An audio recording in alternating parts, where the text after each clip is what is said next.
If somebody in this planet is living what you think is your wildest dreams, why can't you chase them and become that? Those lofty dreams that you have, somebody is just living it casually, and you sometimes think that it is impossible. Somebody is living it casually. People with half of your talent, even half of your abilities, are living your dreams. But here you are condemning yourself that you're not good enough. You know, we have these little demons that sometimes you should stand up against. Yeah, little voices that that preaches to us about our inadequacies when you try to be ambitious. When you want to try something, it reminds you of your inadequacies. And sometimes you have to tell yourself inside there, shut up. Come on, I know I'm better than that.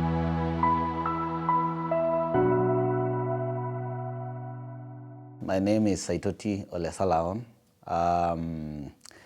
I consider myself as a parable written by God to refute the notion of impossibility.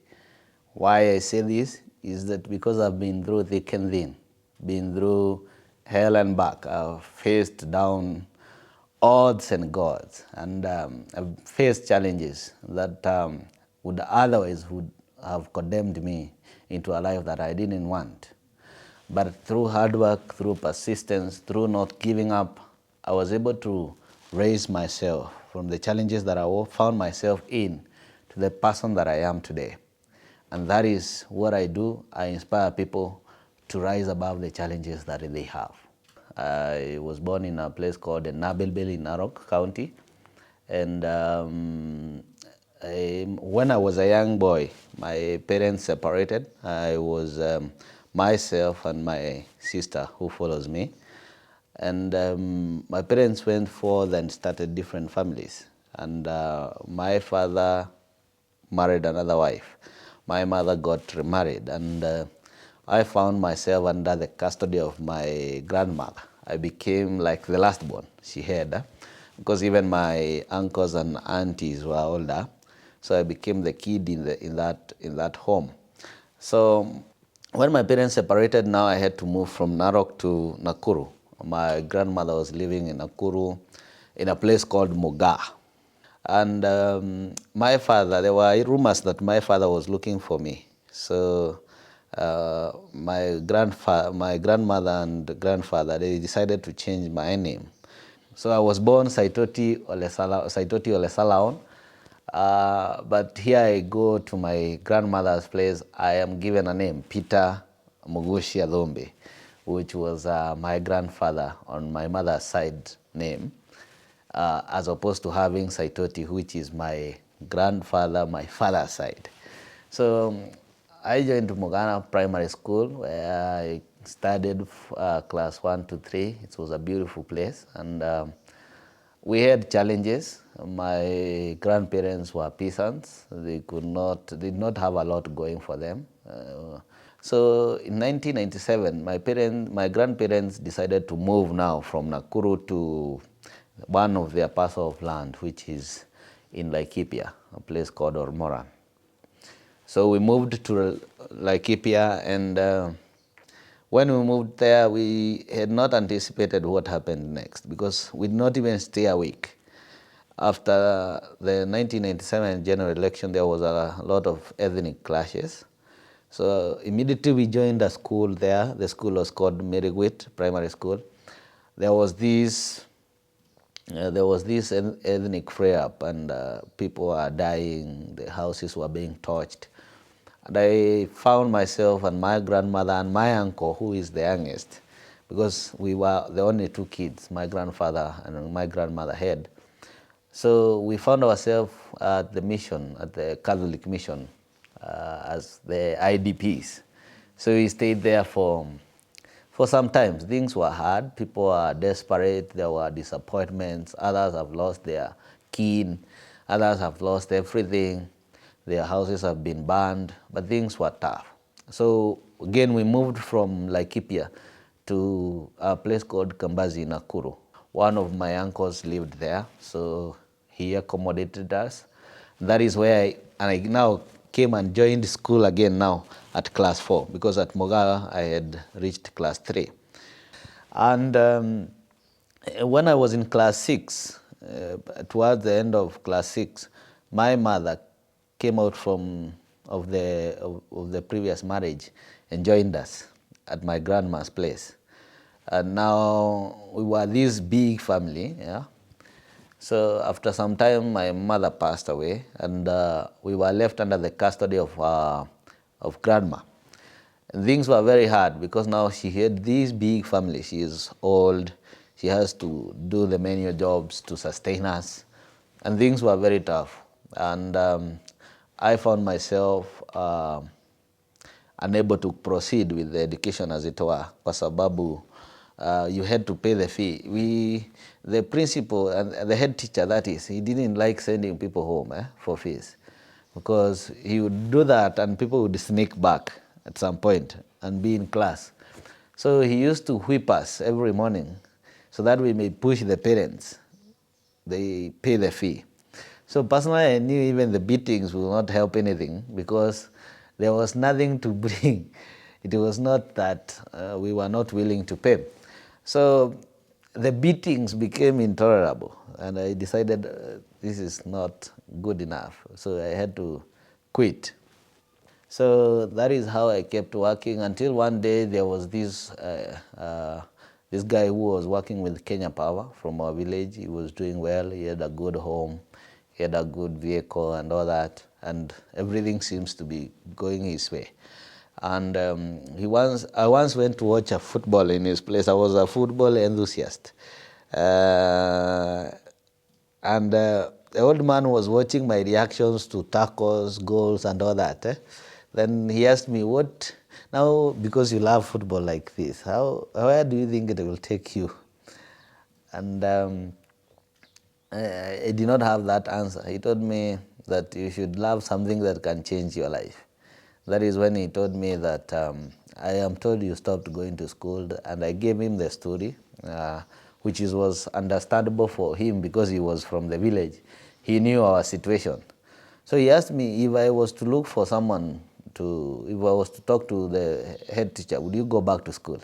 And I said yes. And he told me that if there is something that can change your life drastically, yeah, and you're good in it, you are a good student, you used to pass, now it's up to you to chase that education because it can completely transform your life, yeah. And that, I took that into heart because this guy was the most successful in the village as far as I was concerned. He must have known one or two things about success, and I believed his word like it was gospel truth. So, and he agreed to talk to the head teacher, and I found myself back in school. And now the teacher was lenient. He allowed me to stay. I did not pay any money. And when I went back to school, nikasoma na nguvu sana. I really worked hard. And I was in position 2 in our class and position 8 overall. And that was my index. So after we registered for KCPE. Remember, for me to register for KCPE, I did not have the 400. I think it was 410 or 490. I can't recall the exact figure that we used to pay for KCPE. And I did not have the money. But my uncle, who was in a place called Nyahururu, had the money. So I decided to go and seek his help. And I walked from a place called Kambazi to Nyahururu, a distance of 30 kilometers plus. Went there, and again he was good. He gave me the money, and I paid for my KCPE. Now, after paying for my KCPE, I was sure now I'll do the exams. But the question that was lingering in my mind now, if I've struggled like this to study in primary school, now what hope do I have to study in high school? And all along there was this longing in me, like any son, I would think, to know who is my father, where are they? Can I connect with that family? There was that thing in me. I could hear about my father from very distant stories, mostly which were not positive. Of course, when people break up, they are not good stories to tell. So, but there was that push in me that was insisting, young man, you should go and look for your father. Probably it can be a best shot for you to proceed with your education. It will be a good reunion if you go back and meet him. That is, one day I yielded to that longing, and I decided to take the journey to Narok. And one day, instead of going to school, I woke up very early in the morning. I took some civilian clothes, nikaeka kwa a large yellow paper bag that I used to carry one book with. And when I got to the road, instead of going to school, I decided to move toward Nakuru town. And as I moved, there were vehicles that were hooting and trying to lure me into getting to them, but I did not have the fare, so I kept walking. After some point, I was tired and the vehicles were still insisting, so I yielded and I boarded one of the matatus. Those days, the matatus were the pickups with a cover board that you face each other. Yeah, remember the matatu was called White Line. So I got into the White Line. After a few kilometers, the conductor requires me to pay the fare. I don't have the money. So I pretended that I am looking for the money in the paper bag. I took a book and I was flipping through the pages. I knew there was no money there, but I had to do something. So the conductor was irritated. One, he felt that I was deliberately misguiding him, which was true. And he wanted to actually beat me in the matatu. And there was a lady who was sitting next to me. He saw my uniform, he saw the books, and he said, this is a kid running away from school. And after much deliberation, after a few slaps here and there, they decided that they will pay my fare to go back after I get to Nakuru. And when I got to Nakuru, there was the conductor called a few of his colleagues, and they took me somewhere just behind the stage there and decided to whip me.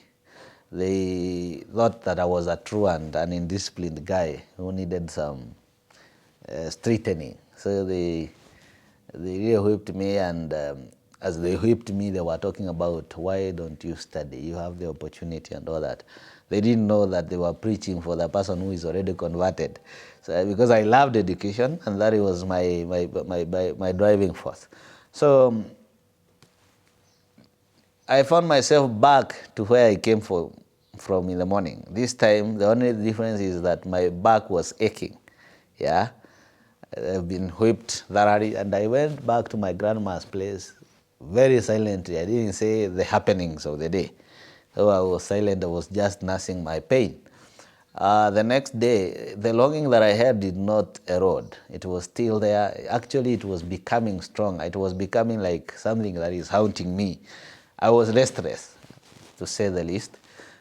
So I found myself again the next morning. This time I decided I will not board in a vehicle, and I will not carry the books or the uniform. So I woke up very early in the morning, wore the civilian clothes, and I hit the road. I walked up to Nakuru. I got to Nakuru about a bit late. I think I took a lot of time along the way. Again, I was not able to get the stage straight away. I did not know the town. I found myself in some other estates where I had to locate my way to the stage. So I get to the stage, it is late in the evening. Yeah, and people are around, and I'm just wondering, how will I get to Narok? Number one, the vehicles, there was one vehicle that used to ply between Nakuru and Narok, which was a yellow Land Rover called the Winner. And if you miss the Winner, that means you will not be able to get to Narok. So, yes. So you have to wait for the next day. Now, I had to devise a way of getting out of town because I feared. Those days, the street children were very radical. They were known everywhere, and I was very sure that I don't want to go to the streets. That is a route that I didn't want to go. So I went to Mao Narok stage. There were a few vehicles there, and I stayed there, and I saw nobody had any business to do with me because they didn't know what I was up to.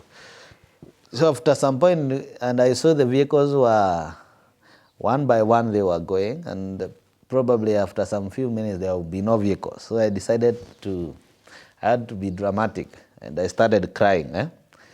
I had money, but I don't have it. I don't know who took it. It got lost. There was a lady there. I think he became sympathetic. I'm a kid that time, and he talked to the matatu crew and told them, take this kid with you. Even if he stands in the vehicle, is okay, because he is going to Mao. And that is how I was able to commute from Nakuru to Mao. By the time I was getting to Mao Narok, it was about 8 at night. And it had rained heavily. The place was very dark. And there was one shop that was standing out of the rest. So I went there, talked to the shopkeeper, told him that I've been looking for someone, I didn't get them, and just created a story that was convincing enough. He allowed me to stay in his place for that night. And I stayed in his place, stayed in one of the cubicles that was locked from outside. And in the morning I was given a breakfast, and I set out to go to Narok, although they knew that I was looking for someone, but my destination was Narok. Narok is about 50 kilometers from Mao, yeah? So I walked. It is a long journey. It's a beautiful journey. And when I was walking, I could feel there was this connection that I was getting. I was coming, it's like there was that feeling of coming home. I would see the cows, I would see the Maasais, and I would feel that nostalgia. I would remember those faded memories of the past.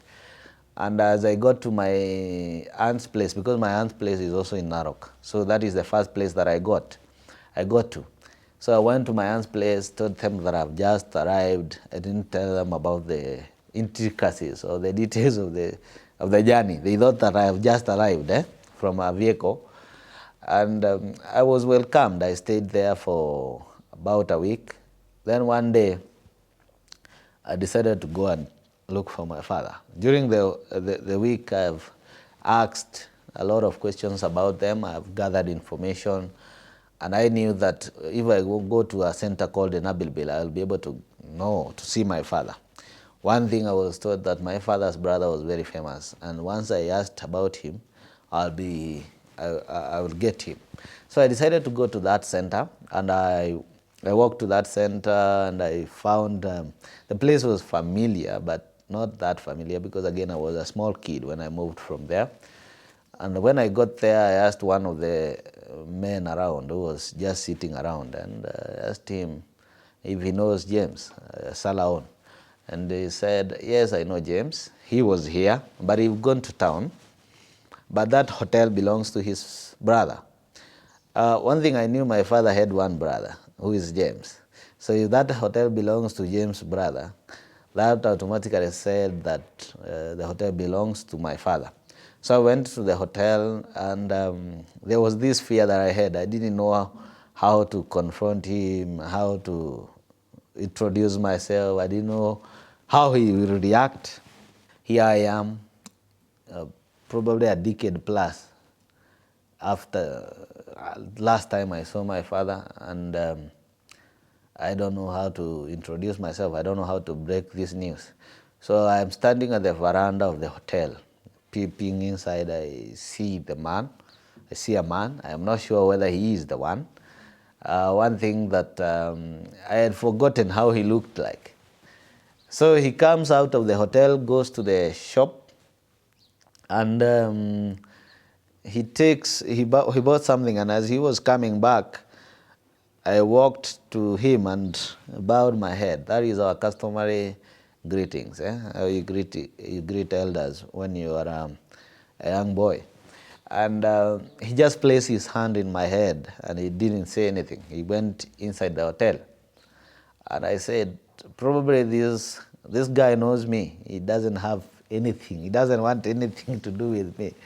So, again, there is that self-doubt. This guy knows me. He doesn't want anything to do with me. Probably I should get going. But I remembered the sacrifice that I've made to be where I was at that particular moment, the days I've walked, the challenges that I've passed through. and I thought that this is not the time to go back. So I was just there, standing. I was trying to summon enough courage to get in and introduce myself. But before I did, he came out and looked at me head to toe, yeah, then asked me, "Who are you?" And I said that I'm Saitoti. Saitoti from which family? And I said, I'm Saitoti from Salaon family. And he asked me, which Salaon man is your father? And I said, Sangale. Sangale is him. So he asked me, do you know Sangale? And I said, I don't know him, but I know I am his son. And he looked at me and said, I am Sangale, and you are Saitoti. That means you're my son and you're looking for me. Welcome home. That is what he said. That is all he said. And my father was not the type that would overreact, jump around and say, hey, welcome and all that. No, he was, I would say he was not that receptive to people. He was constrained. He was he was an introvert. He was not expressive. Yeah, he could not express his emotions freely and openly. So he welcomed me, and I found myself in the hotel and given food and drinks and all that. He did not introduce me to the stepmother, who was still in the hotel, but he called a guy there and directed him, take this guy to our home. And I was taken to home. I found my aunties, my grandma, and people were happy. I remember my grandma was crying. My grandma was blind, but alinishika tu kichwa hivi, and he told me, I have remembered you. So I find myself at home at long last. The yearning, the desire has now been fulfilled. I felt a peace that was so good. I felt so good that after that long journey, at least I've reconnected with my roots, and where I hail from, I can see now the other part of the family that I didn't know. I have not known almost half of my heritage. And I find myself here at home. Everybody knows me from a long time ago when I was a kid. Others can't imagine that I'm all grown up and all that. So in the evening, my father came, but they came late. We did not talk. So in the morning, the next day, I was introduced to the whole family, even my stepmother, and I was officially welcomed home. And I told my father my situation. I'm a candidate working to pass my KCPA, and he told me, go and pass the exam. I'll take you to school. Now, that one gave me a lot of encouragement. I was strengthened. At least now I'm sure I'll pursue my dreams in education. I'll achieve that dream that I have to further my education to the highest level. And I stayed there for about a month. There is that comfort that I've all grown up without my father, but here today I have my father. So there is that comfort, there is that peace, there is that feeling of contentment. You feel like, yeah. So I stayed there for 1 month, and I returned back to my grandmother's place. I told them the story. They were happy for me. And I continued with my schooling mpaka nikamaliza class 8. Then after doing my class 8, then I did not even stay a week. I moved to Narok. So when the exams were being announced, I was in Narok, and fortunately I passed with 322 marks out of 500. And my father was happy. He said that he will take me to a good school. So as I waited for all those, we used to graze, move around with cattle, and as my father was working to get me the school according to him, because he had said that. So the whole of 22 or 3, I was waiting to be taken to school. At some point, 2 or 3 imeisha. I'm still at home. Yeah, I'm still waiting to be taken to school. My father has not done that, but he is still promising that he will take me to school. I have not been, I did not have the sense of entitlement. Like I would confront him and tell him, come on, take me to school, time is going. I did not have that. Again, by staying away from him, not having a father in my life, made me that I feel that I did not have that audacity and the right to ask for something. So I was just waiting. The whole of 203 was over, 204. Then something happened. I think my stepmother and my father fell out at some point, and my stepmother ran away. My father, at that particular moment, my father was, I don't know what was happening in his life, but I became like a scapegoat. I used to, any mistake I make, I was thoroughly punished, thoroughly. And at this point, we were working with him in the hotel, and there was somebody who had been employed to take care of the cattle. So I was working with him in the hotel. And because of the beatings, you make mistakes, then you are punished thoroughly. Yeah?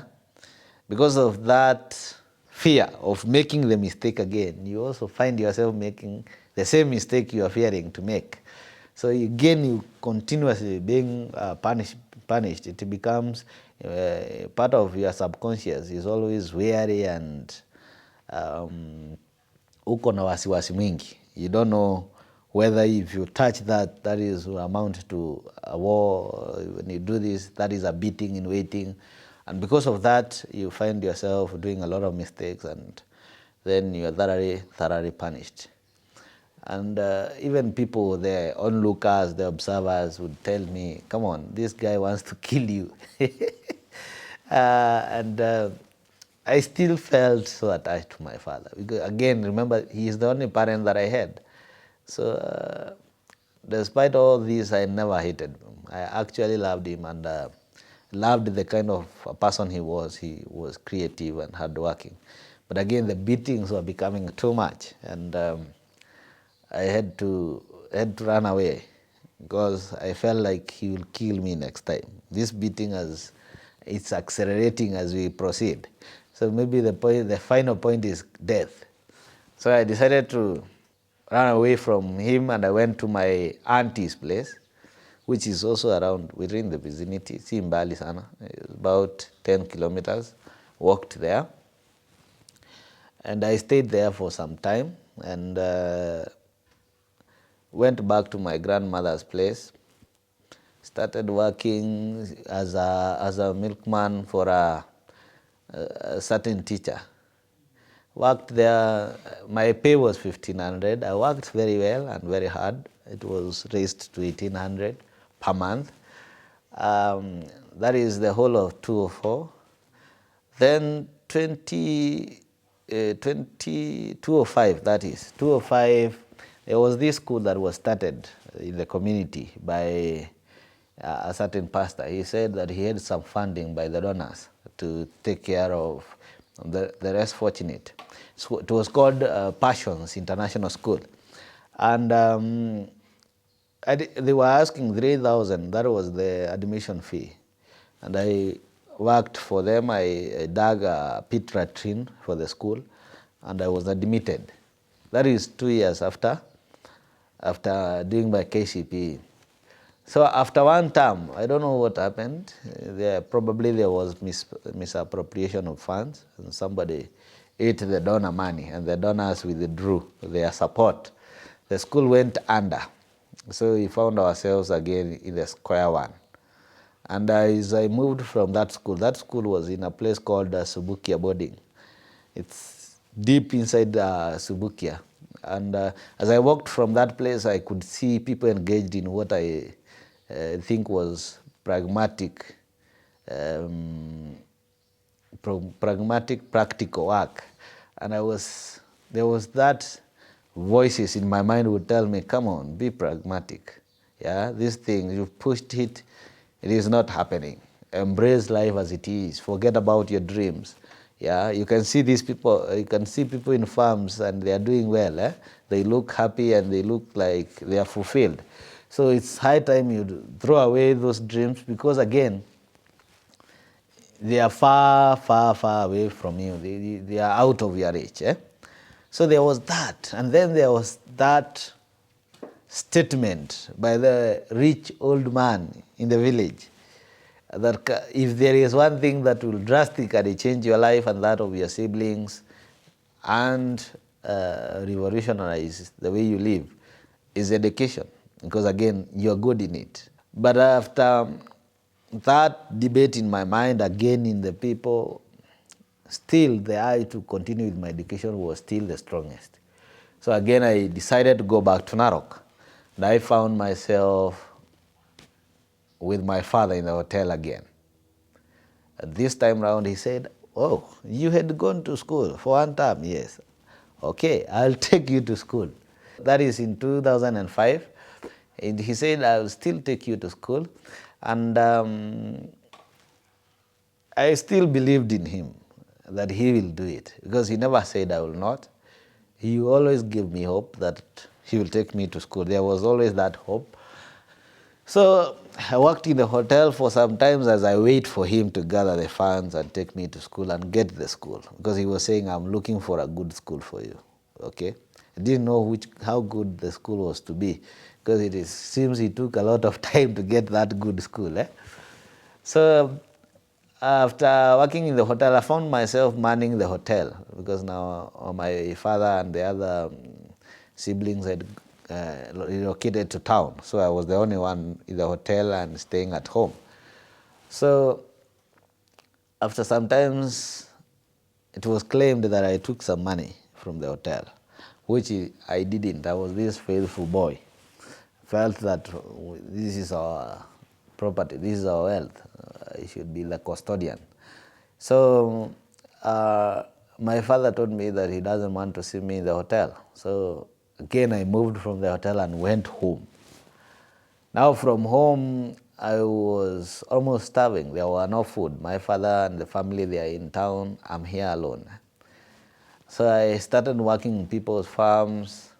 After a few errands here and there, one guy introduced me into logging. And he told me, "I'm going to the forest with my power saw, the chainsaw that is used to split wood. And I'm looking for a person to be the conductor or the turn boy, as they call it." So I found myself in Mao forest, and we were cutting down trees and splitting logs and all that. Worked like that. Then I decided my grandfather passed away, and I went to Nakuru for the burial. And as I went there, I met my former classmates. They are now in Form 4. And one lady was telling me now she's going to campus next year. And I was wondering, these girls, they did not even, we could not compete with me in primary school. I was one of the best in class, yet they have really proceeded with their education. So in our interaction, she told me about the teacher, the head teacher. The head teacher is this guy who can listen to you and help you. I remember it was 2006, November. And I went to Kenny Secondary School, and I think it was about break time, not break time, games, even in the afternoon at 4. And I found about 4 teachers. They were conversing happily there. And I asked them if I could see the principal. The principal was among them, and he asked me, "What is it that you want, young man?" He's called Mr. Kivani. I think currently he is the principal, Solai Boys. And I told him I would want to see you in your office, sir. And he led me into his office, told him my story, the whole of it. And he asked me, "Young man, are you sure if I give you an opportunity, you will not come to disturb me here with my girls? Yeah, remember these are kids. You left them in class 3. Now you want to study with them." So I told him, "Just give me an opportunity, and I will not frustrate you. I will not frustrate you. And I'm willing to do whatever it takes to be in school. He asked me, are you sure you are willing to do anything? And I said yes, anything, whatever it is. I'm even willing to become a watchman by night and a student by the day. That is the kind of determination that I had, unbeatable determination. And we agreed that I will be paying my fees in kind. I would work for the school, yeah, and the school will, in return, not send me away for fees. And Mr. Kimani was so good to me because, again, I did not do a lot of work, probably equivalent to the fee, but the little that I did helped me to stay in school.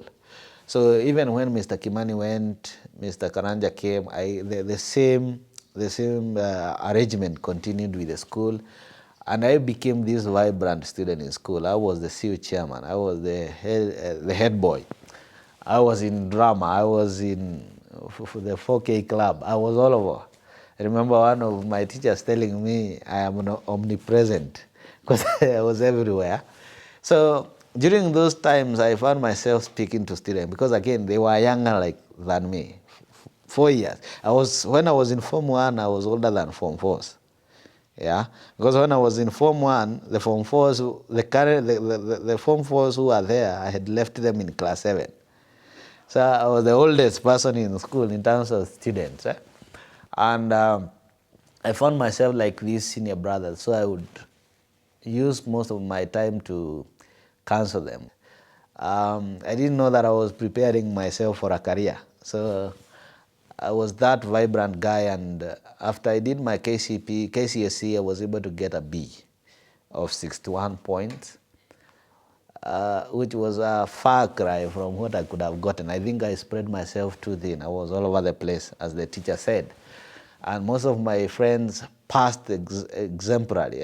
And I remember people were calling me and I was not picking the phone because the school had done very well. Yet, personally, I have not passed as to the levels that I would have. I was expected to pass. According to my standards and my hopes and my aspiration, I have fallen short. Because, again, this grade is just 2 points short of joint admission board requirements for those who are to join campus directly without using the parallel route. So I decided to visit the Esther schools because I knew they had that arrangement that you could repeat. So I went there, spoke to the director, and I told her I wanted to repeat, yeah? And she asked me, you want to repeat with a B? Yes. And I don't have money. I thought of bringing that arrangement from Kieni because it had worked, to bring it in an Esther. But the director was so good to me. She allowed me in and sponsored me fully, including uniform, the mattresses and everything. I actually went without anything, yeah, when things were hard, but we performed very well. I was able to get a B+, and I was called to join Maseno University to study political science. And of course, in Maseno is political science with IT.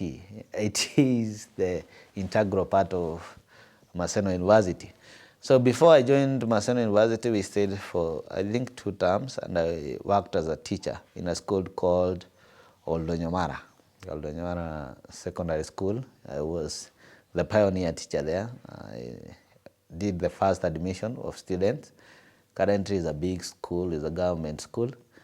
And taught those students for 2 terms, and then I joined Maseno in 2012. Okay? So in 2012, I'm a first year in Maseno. I'm so happy. I can't believe myself that after this journey, after all the struggles, I'm here in campus. In fact, that very night that I joined, I remember people were being brought by their brothers, other kids. I took myself to Maseno. I was alone. And so the first year and the second year, the enthusiasm and motivation was able to rise above the challenges that I had.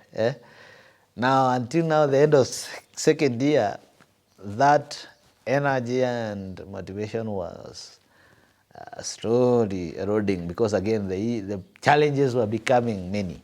Because now after first year, the second year you don't live in school. There is no room for everyone. So you have to get a house. Housing in Maseno was very expensive. The help could not cater for all that. He could not pay for my accommodation, my sustenance, and my fees. So I deferred at second year. Again, my sister was joining high school. She also needed my help.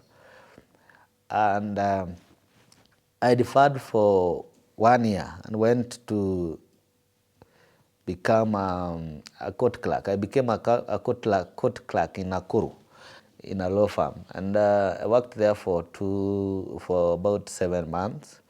Then I returned to school. When I went back to school, there was this big strike that happened at the beginning of the term, and we went home for about a month or so. And when people were coming back, I did not have money to come back.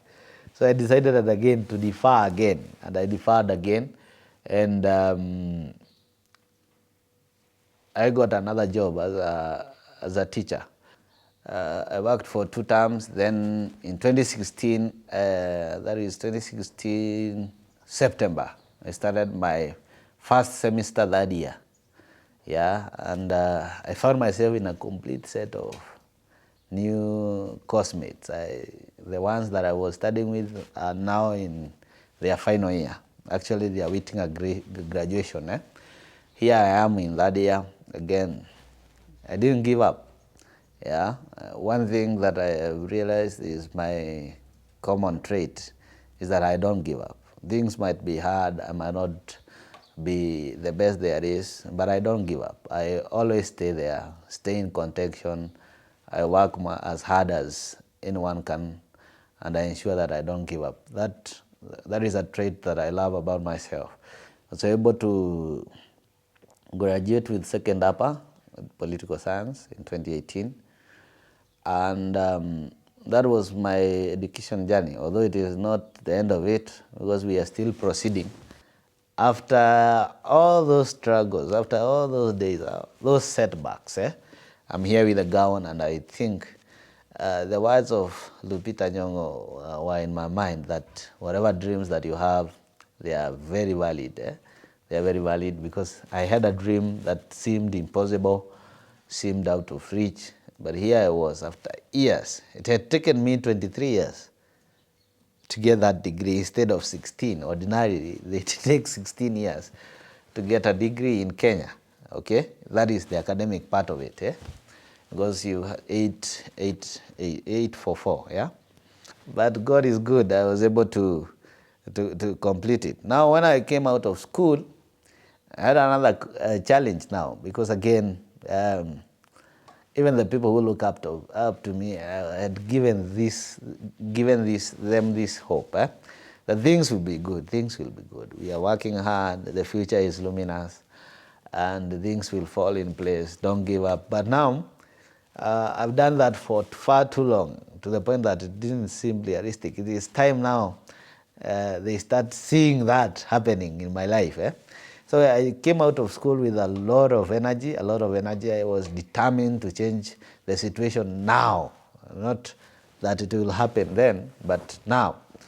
And I got into business. I was selling mutumba clothes. Yeah. At first, I bought the first bale. It was a disappointment. I had some funny clothes.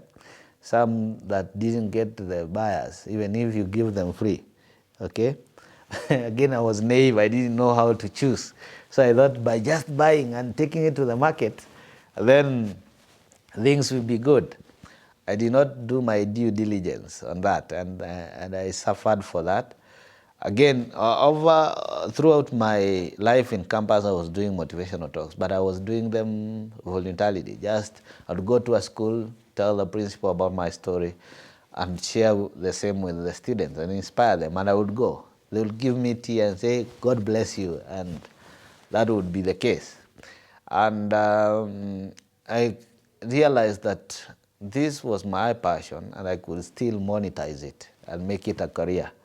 And I decided to look for the people who have been doing it in the past and who are very good in it, and contacted them. And that is when I came across Karaoke Kamau from Masai Africa Safaris. And after I contacted him, he responded and invited me, and we had a good chat, and he took me under his wings and mentored me. And I worked for him and his company for about 2 years, up to 2020. That is when I started Firebrand Getaways. So in Firebrand Getaways, we inspire people. We believe people are, from my story, you can see people are greater than they think they are. Because supposing that I gave up the very first time that I faced an obstacle, probably I could not be where I am today. And one thing I've learned in life is that the moment you overcome an obstacle, it builds your esteem, it builds your confidence. Every stage in my story, every time I overcame something, it gave me the power to even push more. So every time you conquer a challenge, it gives you the power and the energy to move forward. And that is a trait of human beings. You cannot lie to yourself. You don't build your self-esteem by saying positive things and singing positive things and believing you are a good. You build your self-esteem by doing something that you say you do.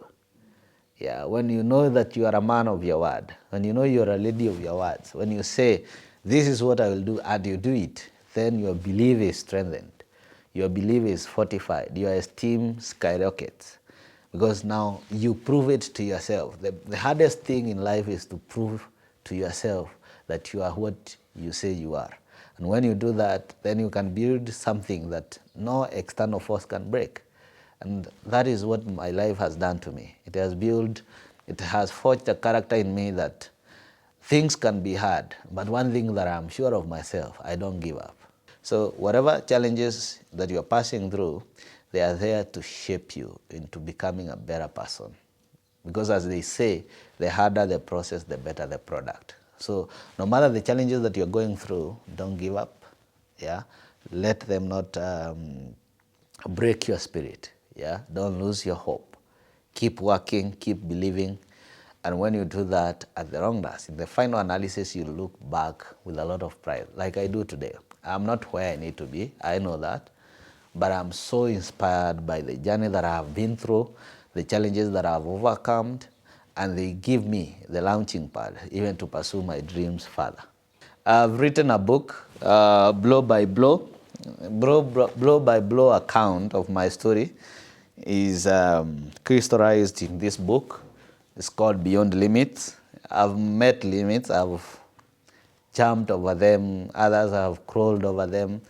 Just like an ant, when you put an ant, when the ants are moving on the ground and you put a stone ahead of them, they don't turn back. They always find a way to go through. And that is the essence of this book. It's Beyond Limits. It's an account of the struggle to pursue your dreams despite the challenges that are there. It's an account of how through hard work, persistence, not giving up. Because when you give up, you are defeated. Not giving up is an account of how I was able to rise above the challenges that came through my life and become the person I am today. And I believe when you get this book, it can inspire you through those rainy days, those stormy days, when you feel that it is not possible. Then this is the book that you can turn to, and it can give you the inspiration you need to move forward. So you can get the book you can order through this number. My number is 0718 833 226. And again, we also conduct motivational talks to schools, companies, and organizations, because we are living in an era, they call it the era of 3Cs. There is a guy called Peter Drucker. He calls it the era of 3Cs, overwhelming complexities. We have a complex marketplace. There is accelerated change. Change is constant. It is happening at an alarming rate. Then there is competition, very high competition. And these 3Cs requires you, for you to remain standing right now, you have to run. You have to run to remain standing. If you don't run, you become trampled. Yeah, because you find that a small startup in Kenya is competing with a company in the Wall Street. So we need our teams and our employees to be at their best version. We need them to be motivated. We need them to be aligned to the team organization, to the team and the organization's goals and vision. And that is what we do. We inspire them, we inculcate synergy, teamwork, and camaraderie, and they work together. We foster that unity of purpose in organization through activities, through trainings, and that is what we do. And we believe we will change the world by changing our marketplaces to be centers of excellence. We don't want our employees to believe that their job is just a way of extracting some income. We want them to know that is an opportunity for them to showcase their capabilities. It's a time for them to serve the world and leave an impact. I didn't like exactly the kind of life that we are living. And that one was a driving force. Every time that I feel like that I will tire, that I will give up, I remember that if my family and me have any shot of changing our situation, then I have to remain focused. Then I have to fight on. Then I have to work day and night. So how bad the situation, how bad the situation was the determinant, was the driving force, was something that was pushing me. Because I really didn't want to live that and my kids to live through what I was living through. So let your situation, the situation that you have, that you feel that it demeans you, yeah, it puts you in awkward position. Because again, when you are in poverty, you are in awkward position. Sometimes you would go and help people to farm just for you to eat. Those are not the things that you will do happily, yeah? And those challenges are supposed to forge in you unstoppable determination for you to change the situation, because the situation can be changed. One thing I realized, that the dreams that we have are somebody's reality. Those lofty dreams that you have, somebody is just living it casually, and you sometimes think that it is impossible. Somebody is living it casually. If somebody in this planet is living what you think is your wildest dreams, why can't you chase them and become that? And when I realized that the words of that old man, that I can actually change my life, that is the most powerful thing that I came to realize and to believe, because it was said by a person who I considered successful. And as a young kid, it got into my mind. So it is possible. People with half of your talent, even half of your abilities, are living your dreams. But here you are condemning yourself that you're not good enough. You know, we have these little demons that sometimes you should stand up against. Yeah, little voices that preaches to us about our inadequacies when you try to be ambitious. When you want to try something, it reminds you of your inadequacies. And sometimes you have to tell yourself inside there, shut up. Come on, I know I'm better than that. And the moment you embrace life and decide that you are not going to be a conductor in your own life. People are conductors in their life. They are not drivers. Yeah, they are driven around like flags. The moment you decide that you are going to live your life by design, not by default. You know, I don't know how people expect to build a house using a design, but they don't want to build a life with a design. They want to build a life by surprises. Anatembea tu hiyo anakuwa surprise. Haiyo ni January, I don't have fees. Yeah, that is not design. By design, you know, next year is January, and this is November. Yeah, so you have to live your life in a systematic way, and when you do that, you'll be able to, you will not be surprised by events in your life. And you can be a genesis of a generation in your family. Forget about what has happened in the past. There is no future in the past. Starting today, you can forge a completely new life. Yeah, you can decide to change the course of your destiny and become a genesis of a super generation in your family.